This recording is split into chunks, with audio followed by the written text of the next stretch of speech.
Good morning, this is Marty. I'm a licensed clinical social worker in the state of Virginia, and welcome to my office. Today I wanted to talk to you a little bit about self-doubt.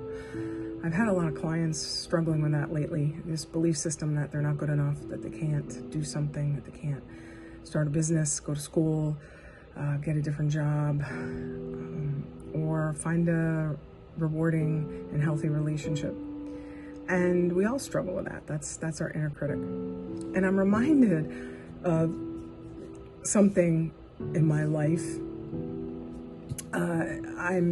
My brother, Peter, is no longer in this realm. He passed away several years ago, but prior to when my son was born.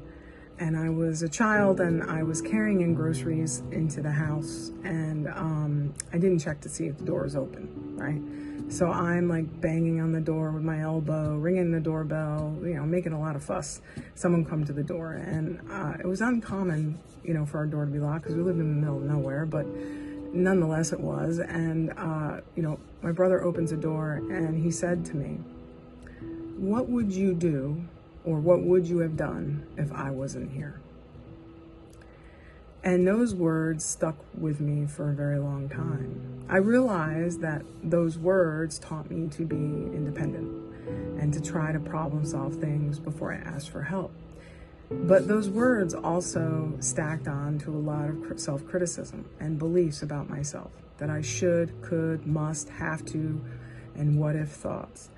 And a lot of times, some of those critics can be helpful and motivating to overcome anxiety and self-doubt, but a lot of times that critic can be unhelpful and can really harm the way that we operate in our life and think about ourselves and the beliefs we have about others in the world.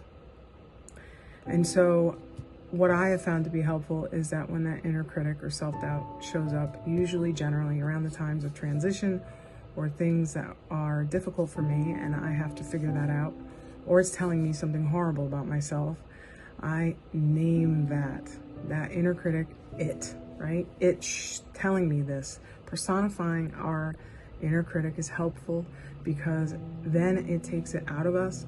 And it's not a character flaw, it's a belief system. It is telling me I'm no good. It is telling me I'm going to fail. It is telling me I can't succeed. If we can have a conversation with it, look at objectively, pull back the lens of our life and look at the totality of our lifespan, chances are you have no evidence to suggest you can't do whatever it is that you are facing. It's just a belief system you have developed, and it can change. So what would you do? How would you survive if the inner critic wasn't there? That's the wisdom of my brother.